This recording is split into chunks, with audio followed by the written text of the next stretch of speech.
Naruvi Hospitals, promoted by the Sanko Foundation, is the brainchild of the founder-chairman Dr. G.V. Sampath. Belonging to Vellore, the medical hub of India, Dr. Sampath's vision to create a medical destination for the people of Vellore in particular and others from India at large and also overseas resulted in the establishment of a hospital here, a real crown jewel in the field of healthcare. Large numbers of people belonging to Vellore and the surrounding districts have been known to travel to Chennai and Bengaluru, both nearly 200 kilometers away from Vellore, seeking medical care due to the dearth of facilities and the hardships faced by the locals to access available services. As per the vision of the chairman, the best in healthcare, both in terms of medical and nursing professionals as well as sophistication, were infused into the institution, making sure that patient affordability was addressed at all times. Less than a month after Naruvi Hospitals opened its doors to the public, the second wave of COVID loomed large as life. We took on the challenge and quickly rose to the occasion, catering to the local population and some from outstation as well, adding close to 40 critical care beds and over 200 ward beds to the COVID care pool. Much as it was hard for a 1-month-old hospital to handle such large volumes of very sick patients, Naruvi Hospitals was able to contribute significantly in our country's efforts to save people from the disastrous end that COVID was driving people to. Naruvi Hospitals is positioned as a high-end tertiary care center. Our focus on ethics, transparency, patient satisfaction, and an academic outlook in everything we do ensures that doctors, nurses, and others in the care team are performing at their conscientious best to not only treat patients' ailments, but also to make them happy overall when they leave our hospital. We have tied up with the Henry Ford Health System, HFHS, based out of Michigan State in the United States of America. HFHS is one of the old and leading healthcare delivery systems in Midwestern America. The main aim of this tie-up is to have constant transfer of knowledge and to get access to the time-tested practices they have been following for decades, which ultimately translated to patient care. Naruvi Hospitals is a completely paperless and filmless hospital. The Naruvi philosophy of care is embodied by our motto, Fragrance of Care. The doctors in Naruvi are largely trained in the best of medical institutes in India and come with years of rich experience in their fields of expertise.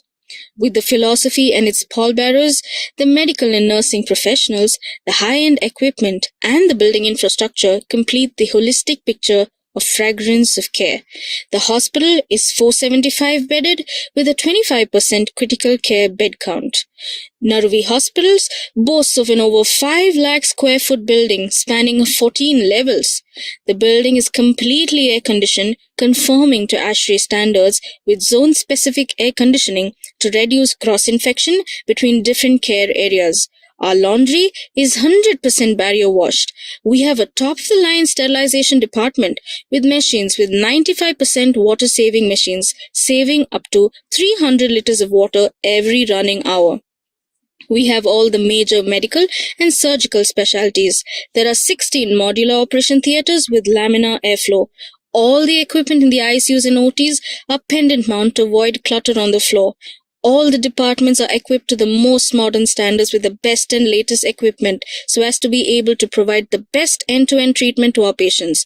State-of-the-art cardiac cath labs, the latest robotic hybrid OT, ECMO, interventional pulmonology, high-end orthopedics, general and bariatric surgery, epilepsy monitoring unit with robot-guided epilepsy surgery, neuro monitoring, navigation, the latest lithotripter, urology laser are just some of the arrows in our quiver. Our primary focus, though being the local Vellore people and Indians at large, we are working towards attracting overseas patients as well. We have started an office in North Sudan in Khartoum. We are in the process of tying up with the governments of Oman and Seychelles as well. In all, Naruvi Hospitals is more than a hospital. It is an experience.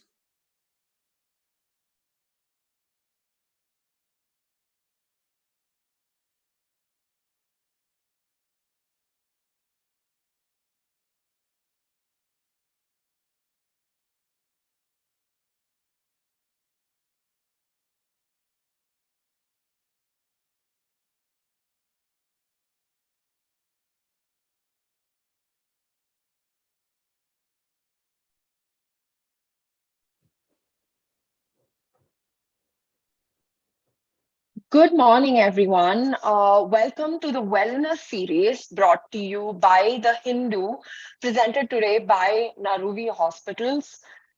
Today, we're having a conversation about breast cancer care, talking about everything from prevention to advanced treatment.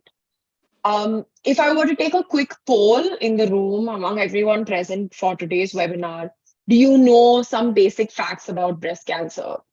I imagine that most of you would have something to share. Breast Cancer Awareness Month comes around every October. We see the pink ribbons. Companies and hospitals make efforts to give us all some information about breast cancer. Here are some basic facts. Worldwide, breast cancer is the most invasive cancer in women. It affects 1 in 7 women worldwide. That's 14% of women.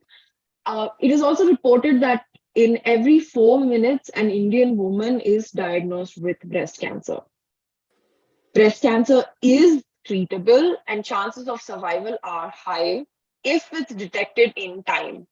And the only way to do so is by being aware of how it can be detected, and early diagnosis can be done.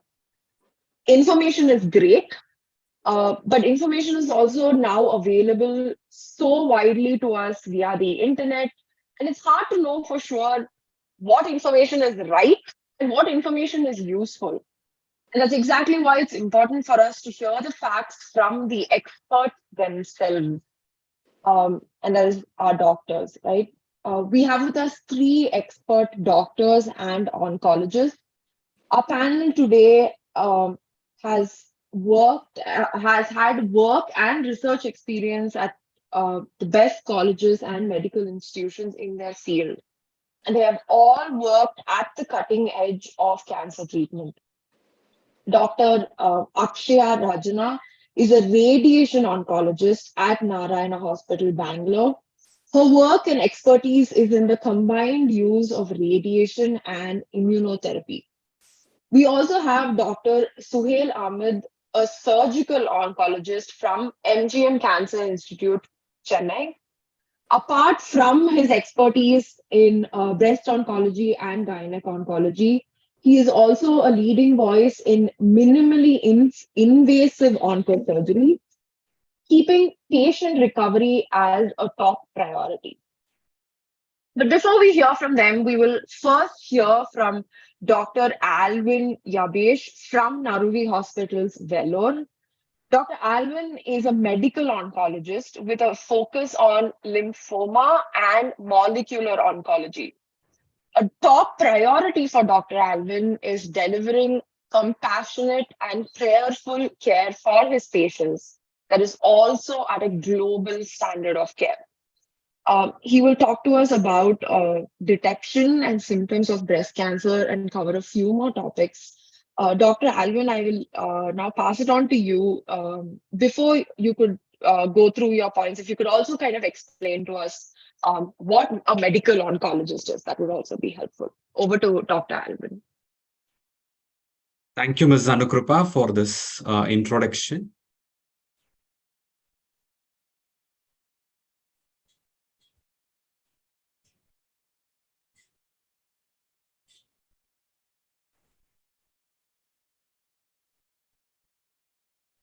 Hope my slides are visible to everyone. So before I move into the topic,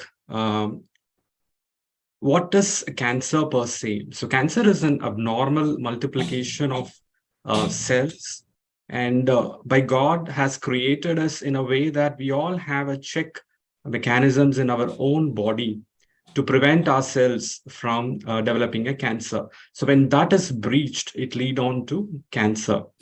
So medical oncology is a field that deals with drugs and medicines to fight this deadly disease. And currently, this field is enormously expanding with a lot of medicines available that we can handle it very well to treat our patients. So moving into that topic, breast cancer care, prevention to advanced treatment. The reason why we chose this topic is the huge burden that we face in the country with respect to the breast cancer. Almost 178,000 individuals are diagnosed with breast cancer every year. And most of them are diagnosed at an advanced stage due to lack of knowledge of the symptoms, fear of going to the doctors, and lack of knowledge about the treatment options. So, what are all the risk factors to develop breast cancer? One is aging, which is inevitable, which causes accumulation of DNA damages. The other important factor is the family history. So we have in our own body, there are some genes that protects us from their cells to become cancerous. So when these genes become defective, there is a risk of forming a cancer. The notable ones are the BRCA1 and 2. When they are defective, there is a little extra risk of developing a cancer, especially breast cancer. The third factor is the reproductive factor, achieving an early puberty less than 12 years, or a late menopause after 55 years, or a late first pregnancy, nulliparity, that is, the individual has not conceived in her lifetime. All this exposes the individual to a higher estrogen, and thereby there is a little extra risk of developing a cancer. And the next factor is the hormones. What we call is the oral contraceptive pills and the hormone replacement therapy, which we are generally using it for our patients for different reasons. For example, uterine bleeding or after menopause symptoms. As such, they don't increase the risk, but when they are used for a long period of time, say for many years, then there is a little extra risk.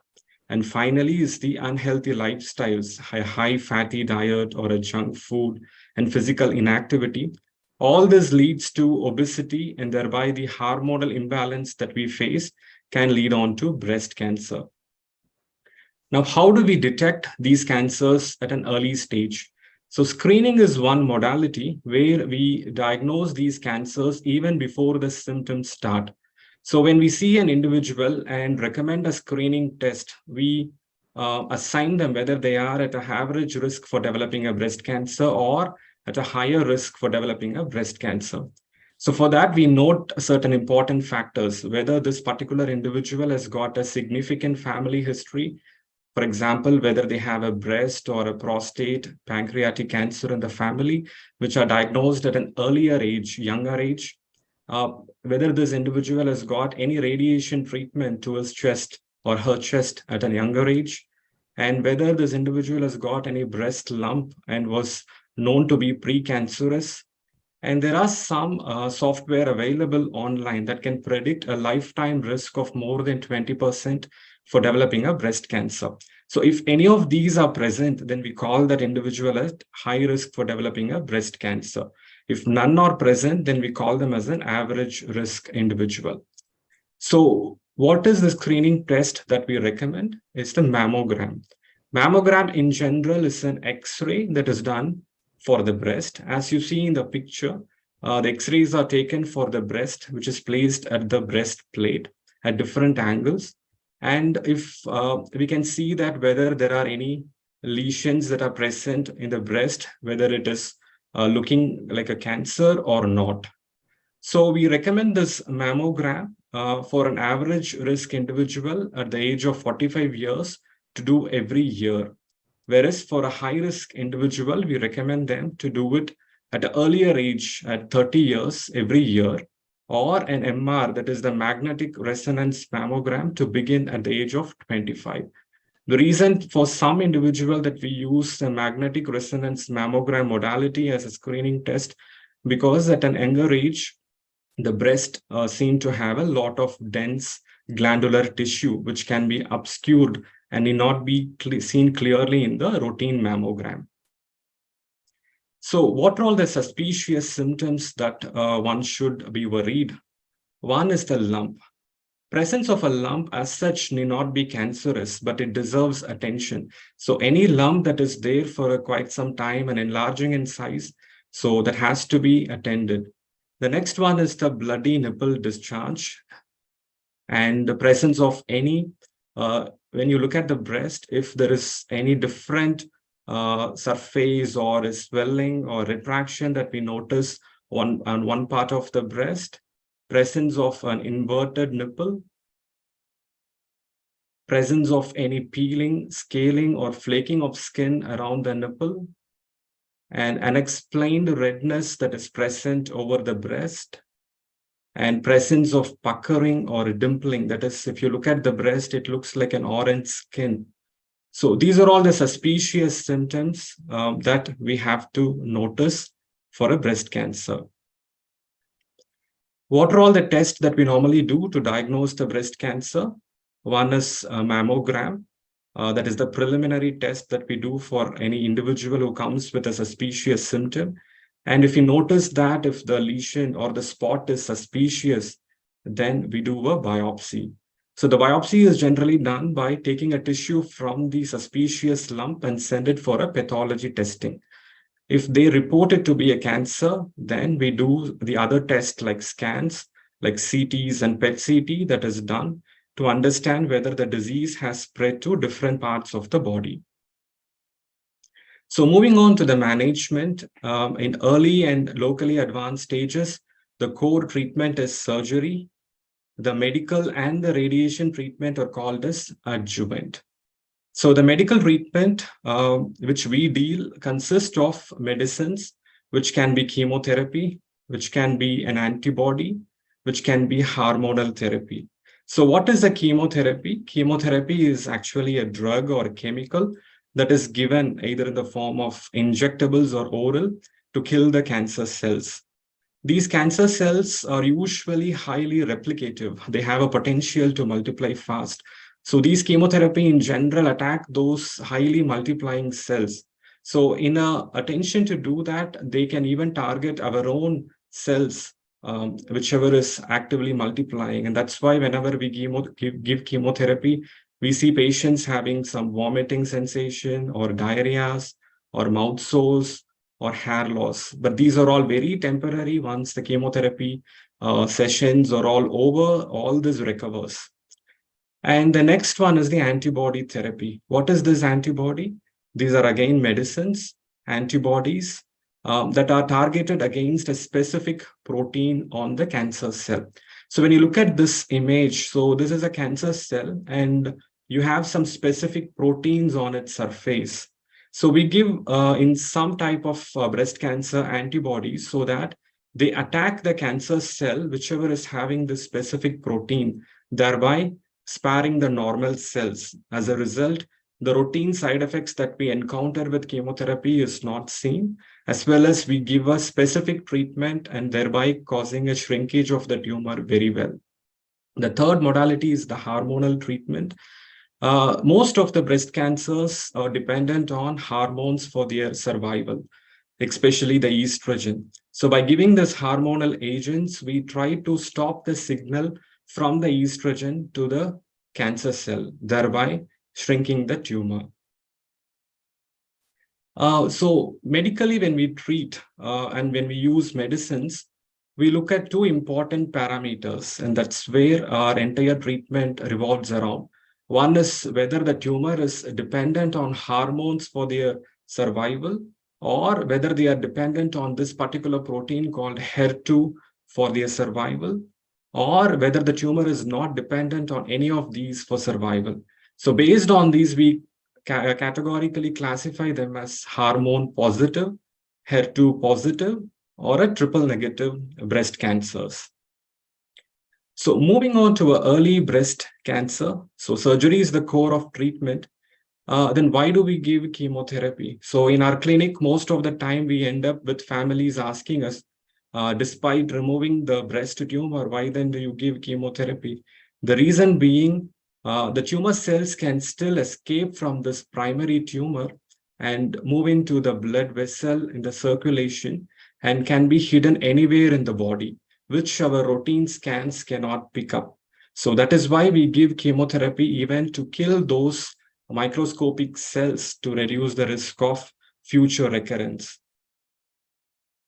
So there are instances that we give chemotherapy before surgery. One instance is when we see a large tumor in the breast, as we see in this image, and we want to conserve the breast here, it's not possible. So we tend to give chemotherapy upfront try to reduce the tumor as we see in this picture, and thereby, so in the future, we are able to conserve the breast excellent way. The next area where we give chemotherapy upfront is this triple negative cancers and HER2 positive cancers. So these cancers, they are in general, they respond to chemotherapy very well. So as you see in this picture, this large tumor, there is a higher chance that after chemotherapy, it can even disappear. If that happens prior to surgery, the survival rates are much better. There are instances we give chemotherapy after surgery. So again, in triple negative and HER2 positive tumors, we give chemotherapy after surgery. The reason being, these are fast growing tumors and they have higher chance of spreading to different parts of the body. So we give chemotherapy to reduce the risk of recurrence in these tumors, as well as when we see some important factors in the specimen of the breast tumor that is removed surgically, like high grade or a lymph node positivity, invasion of the blood vessels or nerves, large size. So even in those settings, we give chemotherapy to reduce the risk of recurrence. Apart from chemotherapy, in early and locally advanced stages, we tend to give what is called as antibodies, especially in a type of tumor called HER2 positive breast cancers.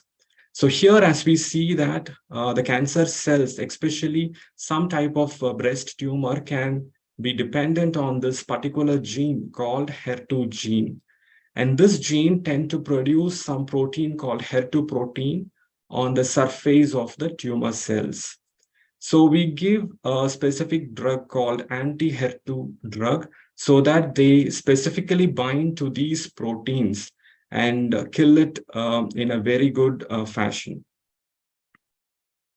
So in HER2 positive breast cancers, we tend to give, apart from chemotherapy, antibodies called trastuzumab for 1 year to reduce the risk of recurrence. And of late, we have another antibody called pertuzumab, especially when the breast tumor has spread to the lymph node to achieve better results. The only cumbersome thing is they have to be given every 21 days for 1 year as an IV infusion. But currently, we have even a better choice, like subcutaneous single shot every 21 days is possible. The only downside is quite expensive. Moving on to the next topic, which is the advanced breast cancer. So advanced breast cancer is one where the disease has already spread to different parts of the body. Now, the goals of treatment here is cure, is not cure. Here it is the achieving a good quality of life, reducing the symptoms like pain or breathing difficulty or jaundice, and prolonging the lifespan. Is it all feasible? Yes, very much feasible.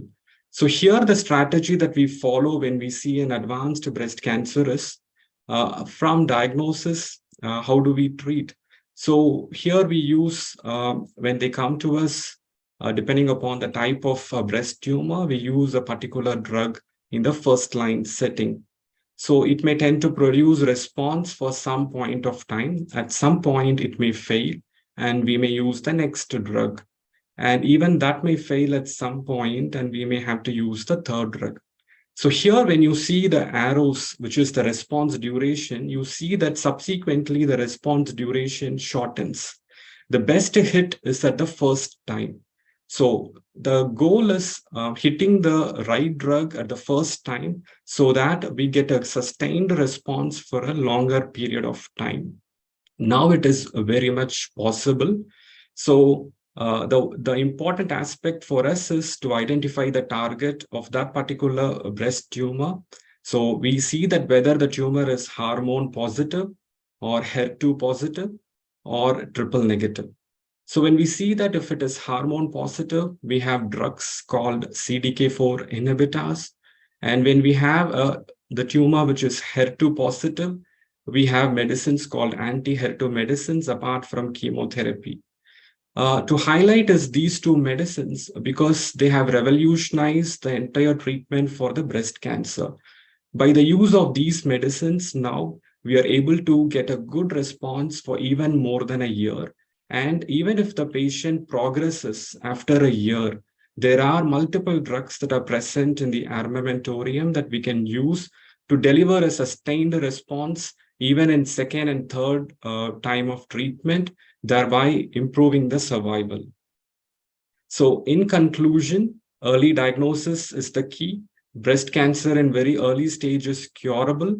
Recurrence of the breast cancer in early stage can be hampered by adhering to proper treatment. Newer drugs have helped us in achieving better survival and good quality of life in advanced breast cancer. Thank you. Thank you, Dr. Alvin. Before we move on to Dr. Suhail, let's just take one quick question. I think specifically we have a question where she says she's 22 years old, her paternal grandmother had breast cancer and she recovered. Now she has found a small pimple sort of thing near her nipple, which turned out to be dark spot after a month. Should she be concerned about this? And also, just as an additional question to her question, if you could also talk about when there is a concern similar to this, right? When you don't know for sure what it is, it could just be a small thing. Someone who's young, what would you advise as just like the first step? Should they be concerned? What is a good thing to do? Any thoughts on that? Yes, so that is a very good question. The paternal grandmother having a breast cancer, so that is an important history. But that alone is not enough. We go deep into it. So at what age is the grandmother is diagnosed with breast cancer?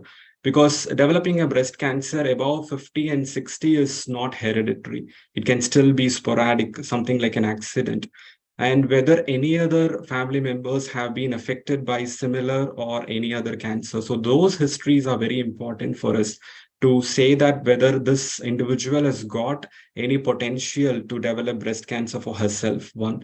And if that is confirmed, for example, if the grandmother has got a hereditary cancer, if it has been confirmed by some gene testing, there are some gene testing available when we are suspicious if it is a hereditary cancer, which can be done in the blood. That is a germline testing that the physician, once they have a suspicious thought about hereditary cancer, they can order and we can confirm.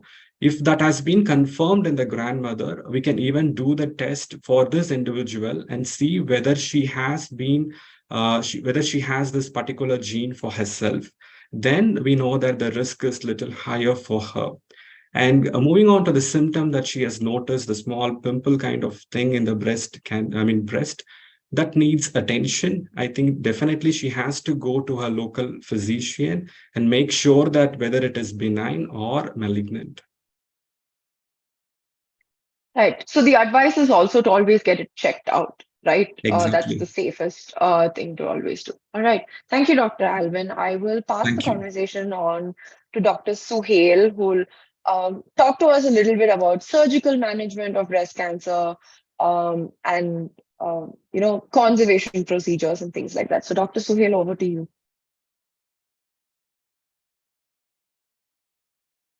Dr. Suhail, you're on mute. Hi, sorry about that. Perfect. Go ahead. Good morning, everyone. I'm Dr. Suhail. I'm a surgical oncologist. So I deal with surgeries of the breast cancer.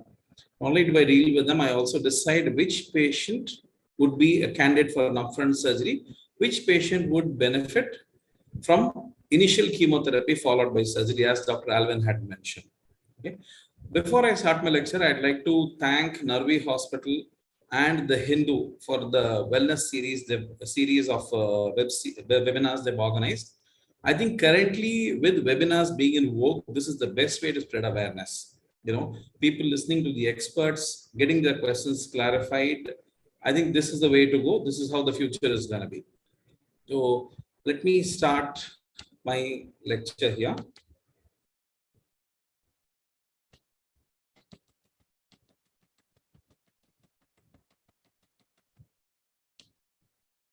Yeah, can you see my screen now? Can you see it? Yeah? Yeah, we can see it. You can see it, right? Okay.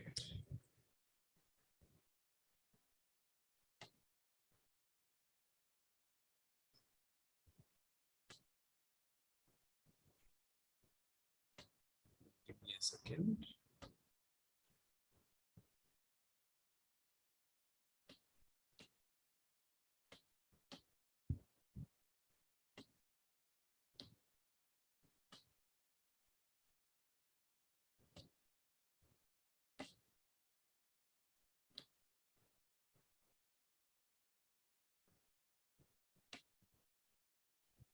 Sorry, there's something wrong.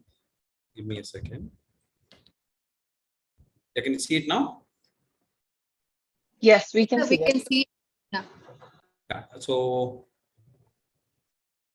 let me start the lecture. So before I start with the management, surgical management of breast cancer, let me drop a little light on the anatomy, because we've had patients who had just a small tumor and asked, it's just a small tumor, why don't you just take the tumor off and leave me alone? Or why do we need chemotherapy? Why do we need to approach the lymph nodes? You're giving us a really long list of treatment protocol. Why do we have to do that? So to understand this, you need to understand a bit of the anatomy. I'll just put it in simple words. Okay, one. Second thing is, whatever patients request or whatever even young doctors think of doing, these are things that have already been tried back in history. Okay, people have tried, people have failed, and then new protocols have been organized, which are time tested, which is what we're following these days. Okay, so let's start here. So this could be the breast tissue. Now you can see the breast tissue being connected to the lymph node, a lymphatic channel leading to the lymph nodes, which are located in the armpit as far as the breast is concerned. Now, let's imagine these lymph nodes as a sewer system that we have connected in our houses. Okay, we have the electricity line, we have the metro water line, and then we have the sewerage line, which will take away all the effluents from the house. Similarly, the lymph node, the lymphatic channel drains these effluents or whatever cancer cells are there, or inflammatory or infective cells are there. It takes it to the lymph nodes. The lymph nodes act as a sieve, as I've shown here. The sieve filters these cells, and these cells stay in the lymph nodes. So any disease left in the lymph node, the disease can occur in the lymph node. It can spread to the other lymph nodes. Hence, treatment of any cancer does not stop with management of the primary site of tumor. It also includes management of the lymph nodes. And moving on to the history. So the first literature recorded breast disease or breast cancer dates back to 1600 CC, when there have been recordings of a breast cancer, tumors, ulcers occurring in women. And then from 548 AD, the first mastectomy was proposed. After all the years, in 1700, the French surgeon Jean-Louis Petit was the first to remove the breast along with the breast tissue, lymph nodes, and the underlying muscle. He did it at random, but this was popularized in the year 1882 by Sir Halsted. He termed this particular surgical procedure as radical mastectomy, which was being followed for quite a while. And going back to 1930s, the first staging system for breast cancer was suggested in this year.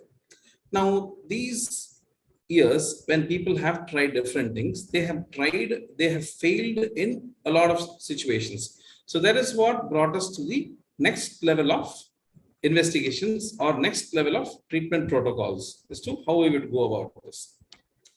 Now, following this, what happened was, until 1940, in the year 1940, one of the surgeons, Patty, he suggested, why do we have to be so radical in operating on the breast? Can we be a little conservative? So he stopped removing an additional structures, the muscles, the blood vessels. He just decided to remove the breast and the lymph node stations. So what happened was, this was also giving similar results as the other procedures done that were more radical, which had more complications. So this is a standard being followed even today. Patty's mastectomy is what we call as a modified radical mastectomy, which is the most common type of mastectomy done these days. Then came the era of conservative surgery. Okay, so conservative surgery was divided as conservative surgery being performed in the breast and selective lymph node dissections being performed in the axilla. Now, this was done for small tumors and in patients who had no lymph nodal disease. This was postulated or practiced because of the amount of complications, the morbidities that these surgeries had. Okay, so until 2011, all this was happening in the. So this is the surgical aspect, but then a lot of other things developed. The chemotherapy side grew very quickly. Okay, we had very complicated cases being tamed down to a very operable level with chemotherapy. Radiation came in, which assisted the chemotherapists and the surgeons. Okay, so whatever was impossible to operate or difficult to be controlled with chemotherapy, the radiation took care of it. So all of us had equal role, still have equal role in managing breast cancer. It's not a one-man show anymore. Oh, you would all be knowing her, Angelina Jolie. 2013, she was diagnosed with the BRCA gene, which Dr. Alvin had mentioned. So even before the occurrence of a disease, she decided to remove her breast. She was the first person who became, public and became so famous in performing a bilateral mastectomy because she had the risk of occurrence of a very high risk of occurrence of breast cancer. Now, following this, a lot of women underwent this surgery. And then it became popular. Even common public people who thought they were at risk got evaluated in the right way and they underwent these surgeries. Time changed from 2013, and then on, people, celebrities started flaunting their mastectomy scars. They have undergone surgeries. They were not shy anymore to talk about it in public. Okay. Now, here is another celebrity. She's a web celebrity. So if you look at her back in the picture on the right, you can see a scar just in her lower back. Okay. So that is a scar from a tissue that was harvested from the back and placed in the region of her breast after performing a mastectomy. She was pretty open about it, and she is not the only celebrity. There were so many other celebrities who've undergone this kind of surgery and who are pretty open in talking about it. In fact, so many of them have even started support groups for patients. Now, let's get into my actual topic. So the current surgical options, we have, let's divide this. Okay, it's a little complicated for people to follow. Let's divide this in a very simpler way. So what are we going to do with the breast lump? What are we going to do with the lymph nodes? So a large to moderate lump surgery can be offered. A complete mastectomy can be offered. For a small tumor, we give the option of either a mastectomy, complete breast removal, or a tumor removal alone. Now, there are a lot of indications and contraindications for this. See, what we need to understand is for breast conservation surgery, removal of the breast lump alone is not the end of it. You need to give a radiation, mandatory radiation to the breast. One, to make sure no residual cells are left behind. Second is to make sure, see, you are leaving majority of the breast behind. You're only removing the tumor with a cuff of normal tissue. So whatever was the cause of the tumor occurring in that breast, the breast tissue still remains there. So you need to make sure that it doesn't recur in that breast. That's why we offer mandatory radiation. Now, this is as far as the breast goes. As far as the lymph node goes, any patient having a positive lymph node, let's just take it. There are a lot of implications to this, but let's make it simple for everybody to understand. Any patient that has a lymph node will undergo a clear full lymph node dissection. No doubts about that. Any patient that does not have a lymph node at presentation, you have the option of choosing selective lymph nodes using contrast materials. Take them for an instant biopsy and then check on these and then decide if you can leave the patient alone if there are no lymph nodes affected, or complete the dissection in case the lymph nodes are involved. This is how it goes. What we do with the breast, what we do with the lymph nodes in simple terms. Now, the last thing I have mentioned there is a palliative mastectomy. Now, this is for the group of patients that Dr. Alvin had mentioned as advanced group. Okay, patients who've had ulcers, patients who have had large lesions that are not healing with chemo or radiation, which look ugly, which are foul smelling. For them, we perform a simple mastectomy just to remove the tumor alone. A lot of people would ask, now you have offered breast conservation surgery. How sure are you if you've removed the entire lump? Are you sure? Is there any way you can be sure? Yeah. So now currently we subject the patients to something called instant biopsy, called the frozen section. So whatever lump is removed, we send it for frozen section to make sure There is enough normal tissue around the tumor. No residues have been left behind. This is how we do. Same thing with the sentinel node or the selective node dissection. You take it, send it for a biopsy, make sure there is no tumor cells. If there's no tumor cells, the patient need not undergo a full lymph node dissection. If there is tumor in the cells, in the lymph nodes that we have removed, patient needs to undergo the complete lymph node dissection. Let me show you some images as to how it would look after mastectomy. So this is how the skin would look after breast removal. You'll have a cross scar or a transverse scar on the breast on one side. And this is the facts of the surgery. You remove the entire breast tissue and also remove the lymph nodes that you think are involved. This is for a mastectomy or complete breast removal. Now, this is for breast conservation surgery, where you remove the lump alone and you remove the selective, either all the lymph nodes or selective lymph nodes, depending on what you have planned for this patient. Okay. And this is the sentinel lymph node biopsy.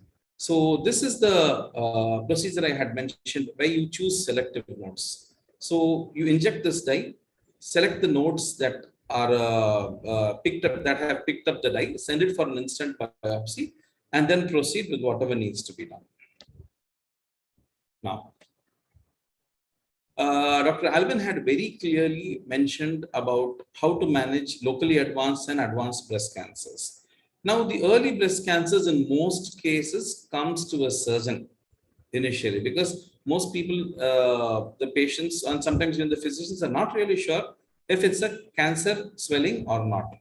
So when the patient comes to me, step one is to examine the patient. Many a times a mere examination can give us a hint that we're dealing with a cancer lump.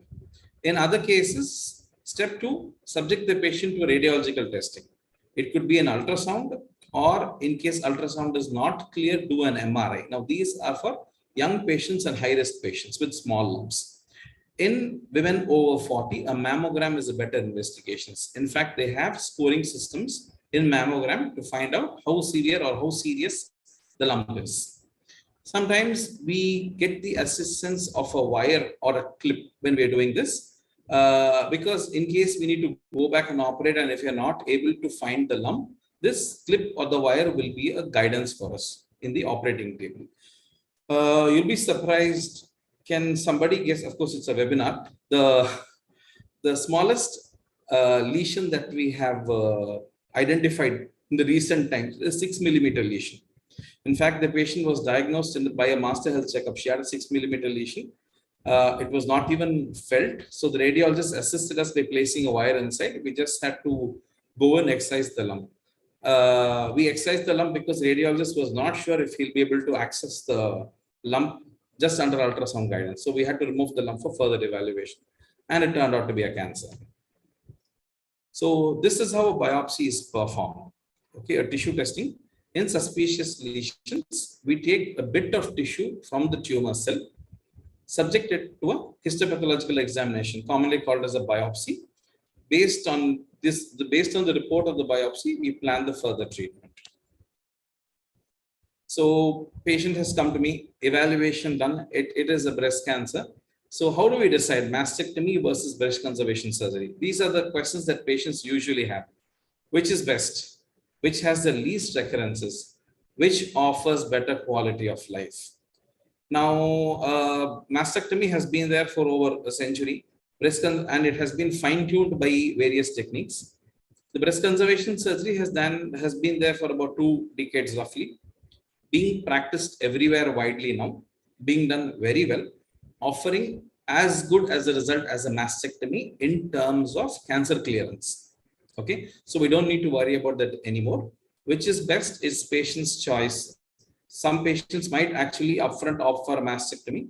Some patients might actually contemplate in lines with getting a breast conservation surgery alone done. So currently, as far as oncology point of view is concerned, they are both almost equal. Very, very, very little negligible difference between the two. Which has least recurrences? Again, even after breast conservation surgery, where we remove the lump alone, we subject the lump that we have removed to a mammogram, low quality X-ray, to make sure that the lump is in the specimen we have excised. Second, send it for an instant biopsy to make sure the lump is there, to make sure the margins are clear and we have not left behind any residual issue. Third, apart from this, I will refer the patient to my colleague and friend, Dr. Akshaya, to irradiate the rest of the breast to make sure there is no chance of recurrence of a new tumor in that breast. Okay, so they're both almost equal, which offers a better quality of life. But that again is a very patient directed question.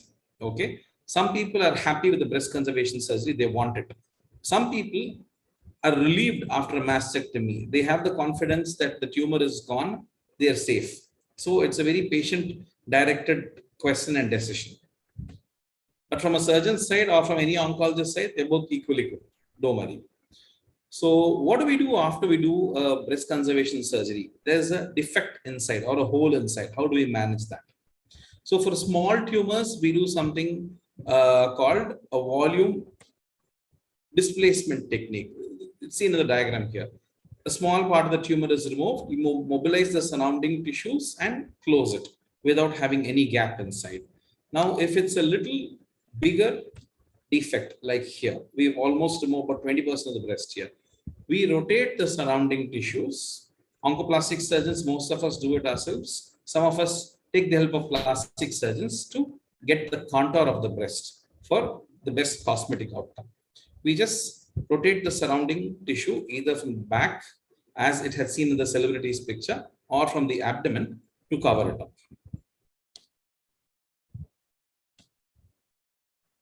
Sorry. Yeah. So what are the complications of performing the surgery? Short-term complications, not many. These are actually coming down with the current facilities available. Bleeding, infection can happen in any surgical procedure. Very rare finding these days. With good antibiotics, with aseptic precautions, sterile precautions, these are almost negligible these days. Wound healing issues, yes. We removed quite a bit of tissue. We leave behind very little tissue. So wound complications can occur, but again, not a very common thing these days and can be managed very well. Now, it is this long-term complications that actually cause trouble and fear to the patients. Nerve-related issues. The armpit is a very sensitive area. There are a lot of nerves there, and some of which we might injure or damage inadvertently. They may not have functional implications, but a lot of sensory, meaning sensation disturbances. So these are long-term troubles. There are ways to handle it now. Next, armpit swelling, lymphedema, commonly called as lymphedema. This is something unavoidable. Okay, majority of the patients, about 90% of the patients do have a small amount of difference in both their limbs, the operated side versus the normal side. But again, it's partly from the patient side and partly from the doctor's side to handle things. It can very well be handled these days. The biggest trouble that we have, especially in our Indian population, is the psychosocial effects. So patients become depressed. They are saddened from the day they have discovered that they have cancer. Now, one worry is about how they're going to deal with the cancer. Second is how are they going to deal with the loss of a breast? How are they going to deal with the society, relatives? Now, this is a major issue that we deal. Okay, how the relatives look at, how are they going to face the outside world? This is a big trouble. But we are trying our best to handle this. I'll tell you at the end, we have more people included in this to help patients for these kind of issues. How do we manage complications? What has changed in the recent times that have reduced our complications? Appropriate electrical energy sources. We do not misuse or overuse or abuse any electrical energy devices. Drain placement to reduce any swelling or infections. Early exercise and arm physiotherapy. We start making the patient exercise from the very next day of surgery. We don't let them rest after that. Counseling sessions and support groups. Okay, you'll be surprised there are so many of them. Almost every cancer hospital has one now. There are support groups for the patients and support group for the patient's relatives. You will be surprised to see 2-3 sessions down. A lot of these patients would have formed very good friends in the support group. I mean, after some time, they'll even look like sisters. They'll be so close to each other, share everything with each other. Okay, so that is one good thing that's happening these days. As far as the arm swelling is concerned, you have lymphedema stockings or pumping devices to help patients reduce lymphedema or to stop lymphedema before it occurs. In patients where all these procedures have failed, you can offer them a lymphedema surgery. Okay, it's being done, and a lot of patients have been benefited from that. In fact, some centers even plan it while we're doing a mastectomy, plan it for a second sitting in order to reduce lymphedema. Are we encouraging breast reconstruction? This is the next new thing, next thing that's coming up. A lot of patients are inquiring for breast reconstructions, and we are also suggesting breast reconstruction for a lot of patients, motivating them to undergo breast reconstructions. Why? What exactly happened? See, there are some people's mentality varies from one patient to another. There are some free-spirited women who really do not care. Okay, fine, I have undergone a mastectomy, I do not have breast on one side, that's okay, I'm happy, and it doesn't really bother me. But there are a lot of other women who have this fear of social stigma, how they'll be judged, how are they going to make public appearances, how are they going to go in front of relatives or their friends without a breast. So, how do we go about it? So we actually help them out by telling there are options of getting a breast reconstructed. Okay. There are women who have deferred treatment, who have said, no, I do not want to undergo surgery. I do not want to undergo any treatment for my breast cancer. Just leave me alone. I cannot live with the fact that I do not have a breast. So successful breast reconstructions have actually motivated them to come for treatments. Now, with time, we've also noticed that the age of presentation of breast cancer has started, coming down. Okay, youngsters have started developing breast cancers. So for them, definitely breast reconstruction is a very good option. Breast conservation surgery or breast reconstructions are both very good options for them. In fact, in those patients, we ourselves suggest that, a breast conservation would be a better choice for them. This is the era of independent women. Okay, everybody works, makes public appearances, gives speeches, very proud of them. So to help these women who attend meetings, who are working, who like to dress fashionably, breast reconstruction, yes. Most of them ask for it themselves. For the others, we motivate them. Now, apart from breast reconstructions for women who've undergone mastectomy, there are also external prostheses these days. You can also use the help of those. Now, if at all somebody has to undergo breast reconstruction, what would be the appropriate time or ideal time to undergo breast reconstruction? It can be performed immediately for patients who are going to have small tumors, or it can be done delayed sitting after completion of all the treatment, chemo or radiation, whichever is required. As a second procedure, a breast can be reconstructed. What are the sources of this tissue for reconstruction? Native tissues or flap, an example of which I had shown in the picture. Second, we also have hybrid techniques. Partly we use native tissue, partly we use inlay processes to help achieve the contour matching the opposite breast. Now here is a system generated image of how a reconstruction would look. If you look to the right breast of the patient or the image, you can actually see an external tissue rotated from elsewhere being placed there to match the contour of the opposite breast. In fact, people have gone to the extent of getting a nipple tattoo after breast reconstruction so that it looks, nothing different than the other side. This is the icing on the cake. Myths versus facts of cancer surgery. Does biopsy accelerate the spread of tumor? This is still a very common question asked by people everywhere. No, it does not. One. However, we do suggest not to wait for a long time after a biopsy is done. When you start doing a biopsy, it means that you accepted to the treatment, whatever comes next. Okay, so do not waste too much time after a biopsy is done, because tumor spread is one thing. In case the wound gets infected, then we're in for trouble. Does biopsy always lead to surgery? No, biopsy is only one step, the first step to start further management. Okay, just because we have performed a biopsy doesn't mean we are going to operate on all the patients, at least to go as it is. Some patients may require chemotherapy to start with. Even for that, the biopsy is required. And then patient may come back to us for surgery. Chemotherapy and radiation are an alternative to surgery. Sadly, no. Patients who require surgery do require surgery. There's no alternative to that.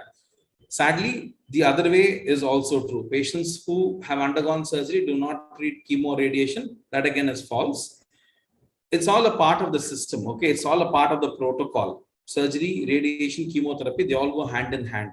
Only depending on the stage of the tumor, one might precede the other or follow the other. The order might change. Once operated, there might be repeated surgeries. Not at all. This is not at all true. Okay. Once operated, that's about it. Okay.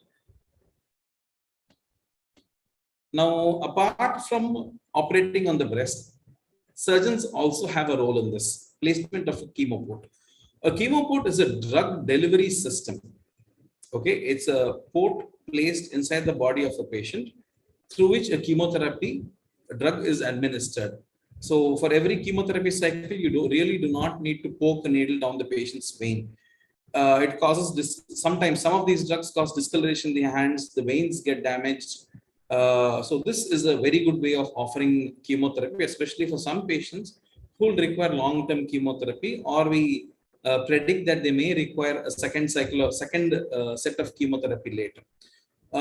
Chemoport inserted well, maintained well, can last about 3 to 5 years. Okay, so this is the chemoport delivery system on the left image. On the right image is a representation of how it is seated and where it is seated. The image on the left shows the chemoport system present below the skin. It is very well seen, very well felt, and every time the patient comes for a chemotherapy, you just stick a needle into the port, as you see on the image on the right. So through the cannula, the chemotherapy agent goes in. Once that is done, just pull the needle out, patient is all set to go home. So bottom line, early diseases come to us, advanced diseases or locally advanced diseases go to Dr. Alvin. The vice versa can also happen. It's not any hard and fast rule. Okay. Bottom line is it's a multimodality management these days. One person cannot be the hero anymore. Even the Avengers are, a dozen of them. So we are also, one man's job is not there anymore. Okay, it's everybody's combined job. That will be and do not fear surgery. Okay, no surgery is not imposed on patients. Type of surgery is not imposed on patients. We do give patients options as to how they want to go. So thank you for patiently listening on a Sunday. Thank you for your support. So any questions? Thank you, Dr. Suhail. That was super comprehensive, and also I think great, just practical tips for everyone. I will, before we come to questions, I will hand over to Dr. Akshaya, who is a radiation oncologist, and she'll walk us through what radiation treatment is like and give us an overview of that. So over to Dr. Akshaya.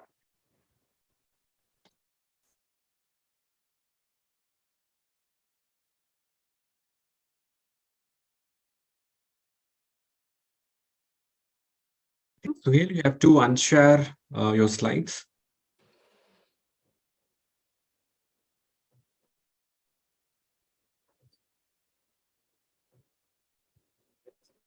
Shall I start, sir? Dr. Suhail, can you stop sharing your screen so that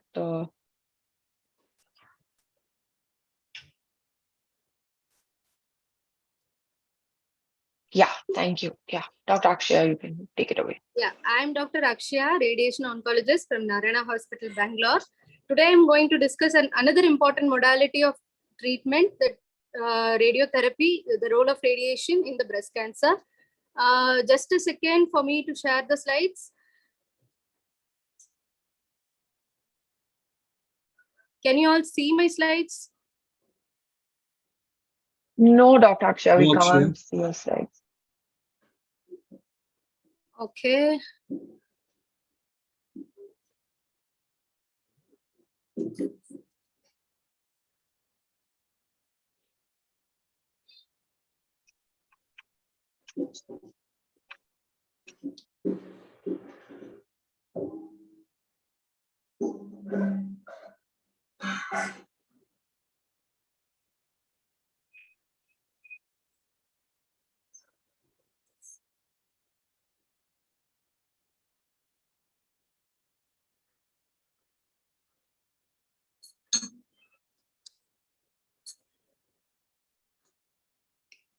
Now, We can see your slides now. Go yeah. ahead. So now I am going to talk about the role of radiation in the breast cancer. So breast cancer has become, we see so much of survival among most of the cancers. We see survival more in common in the breast cancer. The most important reason for this, it involves the proper surgery and proper delivery of chemotherapy and radiotherapy. It is actually a multi-modality treatment for treating the breast cancer. And the thing is, it is not, as Suhail sir said, that it is not an one-man show actually. This is a brief introduction about what is radiotherapy and everything. Radiation is, this is the mission that delivers radiotherapy. That is what we have in Narayana Hospital right now. This has usually the high energy X-rays pass from the head of the radiation machine that passes through the patient's body and goes out of the patient's body. So this is this high energy X-rays are used to kill the cells, the cancer cells. It usually acts on the DNA of the cell, and then it causes destruction of the cell itself. So radiation treatment is not like, it will not increase any glow or make you so radiant. It is only a high energy X-rays that was used to kill the cancer cells.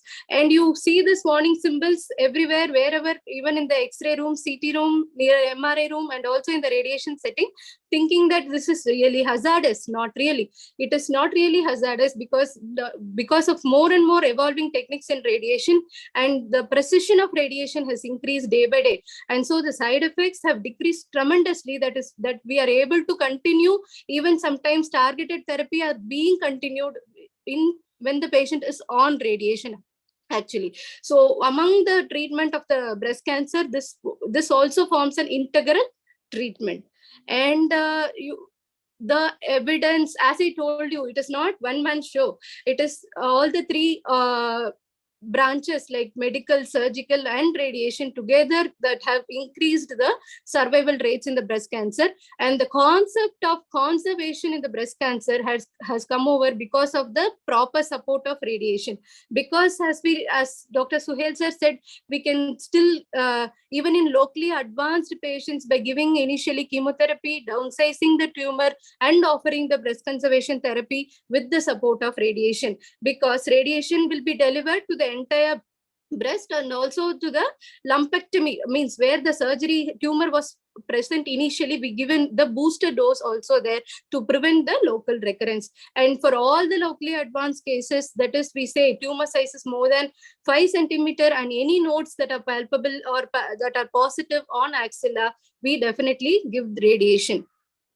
And there are so many techniques of radiation that is being practiced nowadays, like external beam radiation, where the radiation, as I showed you the machine of radiation, external beam radiation, where the radiation source is outside the patient's body, and intraoperative radiotherapy, where when Dr. Suhails can operate and call me for radiation, we can also insert a device where inside the patient's body on the during the surgery, and then we can deliver the radiation 2 to 3 days after the surgery, and that can be carefully removed off.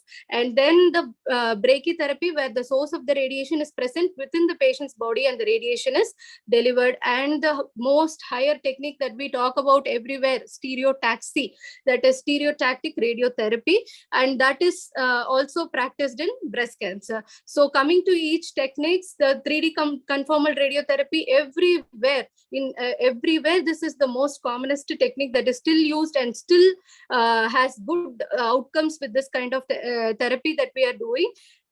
This delivers the radiation to the breast, and also we radiate the supraclavicular, that is a part of the neck also because that is the next site of disease where it can come off. So this next comes, what are the recent advances in radiation in the breast cancer? So this, we have a technique called as active breath control, where the patient, if you could see, the patient is holding a pipe in her mouth, where in this pipe we can usually monitor her her lung capacity. So by doing this, we ask the patient to take a deep breath. So when the patient takes a deep breath like this, then that time alone the radiation will be delivered.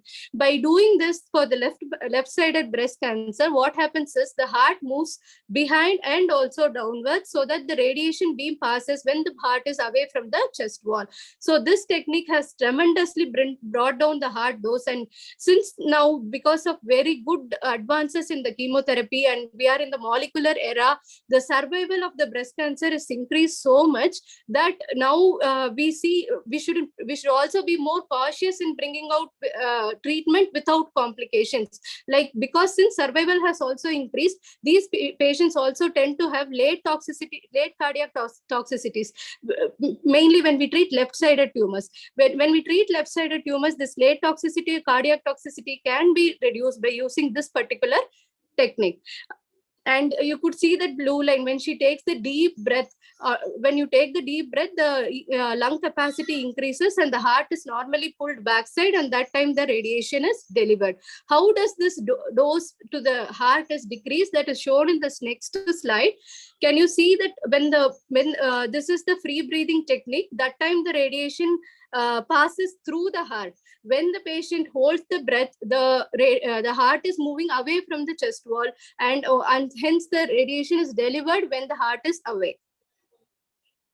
And now very selected group of patients, like Dr. Suhail sir has diagnosed a case with 6 mm tumor.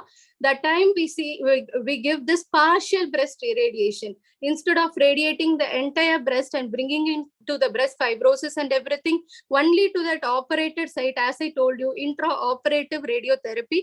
And in that, we insert the radioactive chips, and then we insert the machine into that, and we deliver dose to the base of the tumor. And there is also the other techniques like brachytherapy. And brachytherapy is the insertion of the interstitial catheters in the lumpectomy. Lumpectomy is the site where the tumor is present, and then the dose is delivered in 3 to 4 days after surgery. And 3D conformal radiotherapy, again only to the lumpectomy site, but these 3 techniques has to be very carefully done in very selected patients with very small disease, and they have very low risk of recurrence. And SBRT in the breast, this is the higher technique that we talk everywhere, where we deliver entire dose of radiation. Usually takes 10 to 15 days time, but in this technique we usually give high dose of radiation in single day, or high dose of radiation divided in 3 days. In that case, the treatment time is very shortened, and it is same effective, but still trials are yet to confirm all this. And the benefits of radiation has given a strong support for the conservations to happen, and it also had increased, though it is a local treatment, it has increased the local control of the disease, and also it has added to the overall survival. And mainly coming to the side effects, people are worried radiation will be very hazardous, or it will burn my skin, all those things. So side effects of radiation are radiation induced dermatitis, that is the skin might get darkened, but this is all acute side effects. The skin appears to be darkened, but once by normal mechanism, when our old skin goes and we get the new skin, gradually this dermatitis symptoms will reduce over a period of 2 to 3 months. And radiation induced esophagitis, when I took radiation for 10 days, 14th day I experienced difficulty in swallowing. Why does this happen? Some amount of radiation goes to the food pipe, but due to high precision these days, these side effects have also decreased very tremendously, that we see very rarely all these side effects. And the late effects are lymphedema, arm edema. This is contributed both by surgery as well as by radiation. And we as Dr. Suhail has mentioned, so many techniques are there, and early start of the exercises, that early resuming exercises is the key, because once the surgery is done, the patient will have a pain for 1 or 2 days, but still we reinforce them to start the arm exercises early. When you start the arm exercises early, definitely this arm edema, lymphedema comes out drastically down. During radiation also, we insist the patient to continue the arm physiotherapy. Next is radiation-induced cardiotoxicity. That is very rarely seen nowadays. Nothing for right breast, but in left breast, due to this techniques, as I told you, ABC, active breath control, and all these techniques, we have reduced the dose to the heart tremendously. And incidence of contralateral breast cancer because of radiation spillage to the opposite breast, this is almost like it has become now in only in books. We don't even see this all kind of side effects. And thank you for listening, and thank you Naruvi and Dr. Alvin sir for all this to happen. And any questions I can take up. Thank you, Dr. Akshaya. All right. So what we'll do now is Dr. Akshay, I think maybe you can stop sharing your screen. Okay. Yeah, perfect. So there are a lot of questions in the chat. I'll try to kind of link similar questions and we'll put it to the panel. We have another 10 minutes. I think there were quite a few questions about what type of tests do we have to take for detection? How often do we have to do a mammogram? How often do we have to take hormone tests? Between one mammogram and the other, what are some things we need to do? So any thoughts on that? I think just generally, like, what are the types of tests? How do we know which we have to take? How reliable are these tests? How often do they have to be repeated? So if any of you have any thoughts on that, that might be helpful. Yeah, so the screening test, I think the best thing is reach out to your physician. So they'll be the best person to categorically say whether you have an average risk or high risk. So based on that, we can advise you the screening test. The mammogram, as I mentioned, for average risk individual, begin at 45 years. And for the high risk individual, it normally starts at 25 or 30 years. What is the risk? I saw one question with what is the risk of developing a cancer between the two mammogram? Yes, there is still a risk, but it is quite negligible. There are some sort of breast cancer called triple negative breast cancer, which is a fast growing, as we mentioned. So that can happen even in between the two mammogram. We can even notice some lump developing in between the two mammogram. So the mammogram is not absolutely, it is not going to be protective. It is a way of detecting it earlier, but in between, if you have any symptom, reach out to the physician at the earliest. There is no hormone test as such to predict the breast cancer. There is no such thing. If at all, if you want to do a test for understanding whether you have a risk of hereditary breast cancer, again, you have to reach out to the physician because these tests are not done just routinely. We have to talk to the family, understand their risk, whether they really have a family risk of developing a breast cancer. So based on that, we advise some blood test to look for any hereditary genes. There is one more question for generic for Herceptin. So the generic for Herceptin is trastuzumab. That is an antibody that we use for HER2 positive breast cancer. There is one more question. What is the software details about predicting the risk? So there are many online tools called Gale or BRCA Pro. So when we look into that, they ask in general for the age, family history, reproductive factors. So based on that, they tend to provide a risk of developing a breast cancer.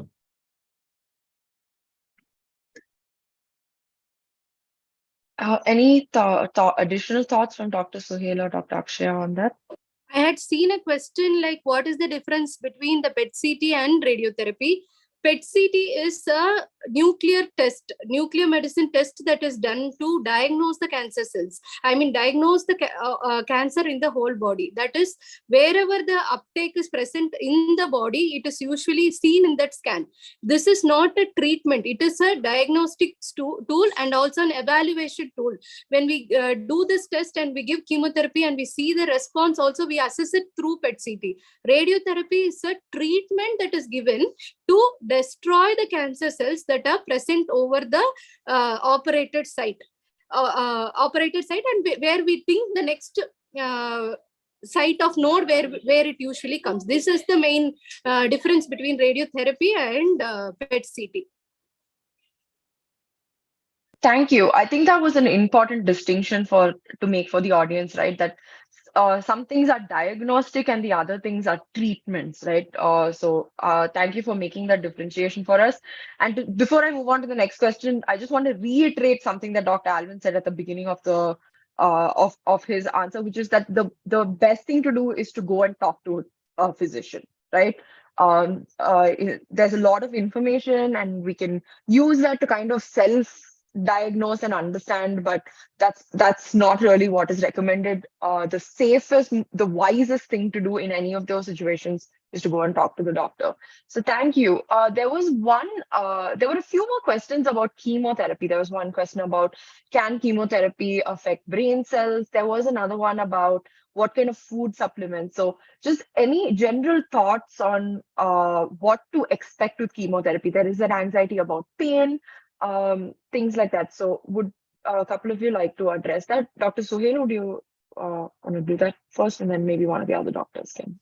Yeah, chemotherapy related foods, Dr. Alvin will have a list of what not to take and what to be taken. But in general, we do not stop patients from taking anything.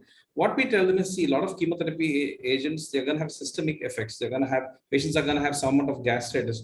So we just tell them not to eat spicy foods, not to eat oily foods, not to eat non-veg, because in our setting, most non-vegetarian foods are spicy. Okay, so, but we definitely do not tell them not to take proteins. Proteins are very important. They have to take protein supplements in one way or the other, better natural resources. Now, the other thing is taking green leafy vegetables. Some of these affect the intestine a bit. A lot of us, when we eat green leafy vegetables, we have a bit of altered bowel habits. Now, again, some of these agents cause a bit of disturbance, bowel disturbance. So in addition to these, taking some green leafy vegetables may cause altered bowel habits, which may be a cause of anxiety to the patient. This is one thing. Second thing is, when a patient receives chemotherapy, some of these blood cell counts go down, because of which patients develop secondary infections. So this could be anything. It could be just rashes on the skin, it could be vomiting, it could be loose motion. So when a patient comes to the emergency room with any of these symptoms, we're not really sure if it is chemotherapy related or if it's related to the food they take. So that is the reason we ask them to go a bit easy on the food. Okay, but otherwise, we don't really lay any hard and fast rules saying these are things to be eaten, not to be eaten. Eat healthy food, eat a lot of fruits and vegetables. That's about it. Nothing specific otherwise. There was another question for me about plastic surgery and the need for a second surgery. Now, see, let's go back to what I had told you. See, after a mastectomy, you kind of remove the entire breast tissue there. It's only skin and some fat left. Okay. Same thing with the lymph nodes. So when you do a plastic surgery, a breast reconstructive surgery after this, there's really no breast tissue left for the fear of a second surgery. Okay. So that's one. Now, after a breast oncoplastic surgery, okay, or breast conservation surgery, some of them we just do mammoplasty, meaning we just move the surrounding tissues and we just fix them together. Okay, so even if recurrences won't happen, very rare. Even if it does occur, there is still enough breast tissue to revise or redo a breast conservation surgery. Or worst case scenario, do a mastectomy or reconstruct it. Okay, so this is the thing. Chances of a re-surgery are not, I wouldn't say that it will never happen. Okay, so after breast conservation, there's still enough tissue to do a redo breast conservation. After mastectomy, you almost remove the entire breast tissue, so you can confidently do a breast conservation reconstruction surgery. Okay, and some of these patients also receive some chemotherapy or radiation, which gives them additional protection, of course. You don't really need to be concerned. This is where the point of a delayed reconstruction comes. You give chemotherapy, give radiation, let everything heal. After one follow-up, patient is fine. The changes in the operated site settle down, then undergo breast reconstruction surgery. Again, there are two questions. They have asked about proton therapy and tomotherapy. Proton and tomo are both different types of radiotherapy only. The tomotherapy is again the high energy X-rays that is delivered in a different way. That is all. It is only the modality that has changed, but the treatment rays are the same. It is X-rays, but it is treating slice by slice of the patient. That is the tomotherapy. And next question is that proton therapy. Proton therapy is also a kind of radiotherapy where there is a very drastic dose fall off. Actually, if we have to treat only the breast tissue, the next few millimeters, the dose fall off happens very rapidly. That is the advantage of proton therapy over routine X-rays, what we use regularly.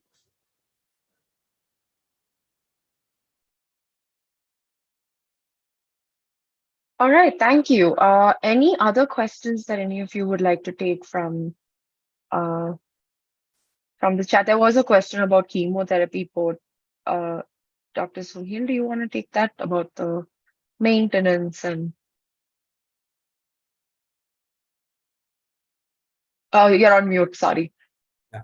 I think Dr. Alvin would take that chemotherapy question. Okay. Dr. Alvin, Yeah, any thoughts on- the chemotherapy port is very important because every time when we give chemotherapy, every 21 days for 8 sessions, we see that most of your veins are scarred and we are not able to pick up the vein. Pricking every time is a difficulty.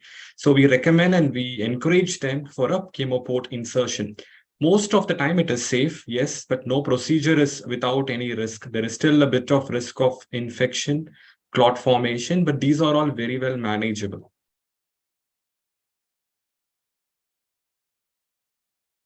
There are again 2 more questions asked. That is regarding that I had one 33 years female who has delivered and had not given breast milk. So the increasing feeding, I mean breastfeeding, will decrease the risk of breast cancer. It is not really that if you have not fed, it is like you will get a cancer. It is not like that.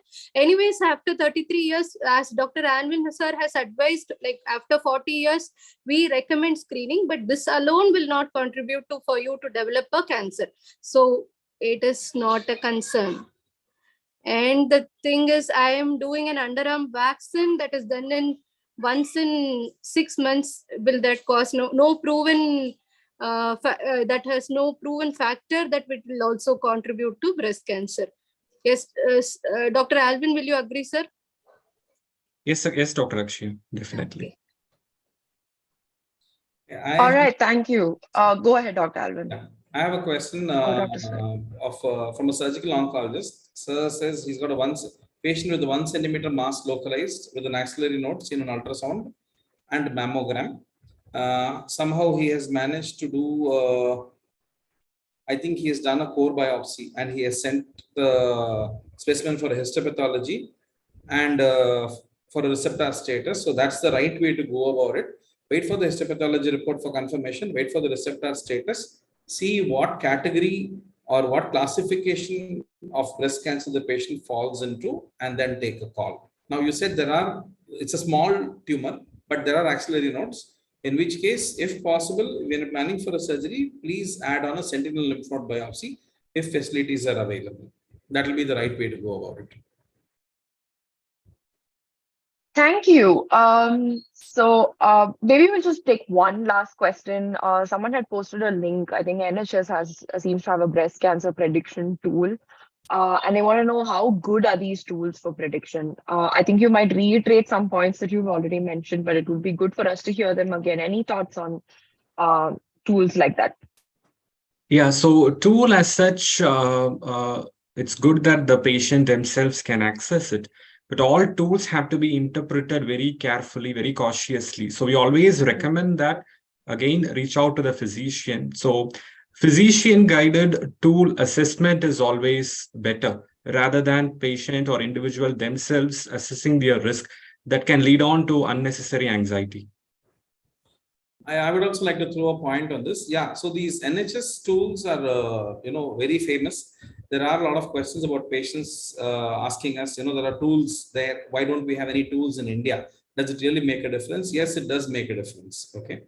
The access to a doctor is different in other countries and in India. One, the geography and the nature of disease also is slightly different. Okay.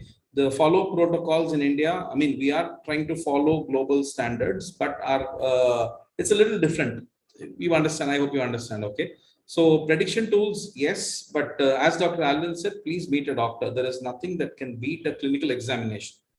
Nothing that can beat a clinical examination and what follows that, your radiological investigations or a biopsy.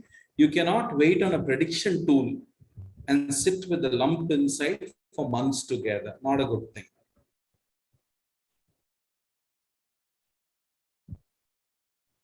All right, thank you. Thank you, Dr. Alvin, Dr. Akshaya, and Dr. Suhail. I will treat those as your closing remarks. Thank you very much for all of the insights that you brought for us. And as I sign off, I just couple more things to reiterate again to the audience here. If you have questions, if you have anxieties about any potential symptoms of breast cancer, I think I just like to echo the doctor saying, go get it checked out, go to a physician. It's better to go and have that conversation rather than to sit with the fear and the anxiety for a while.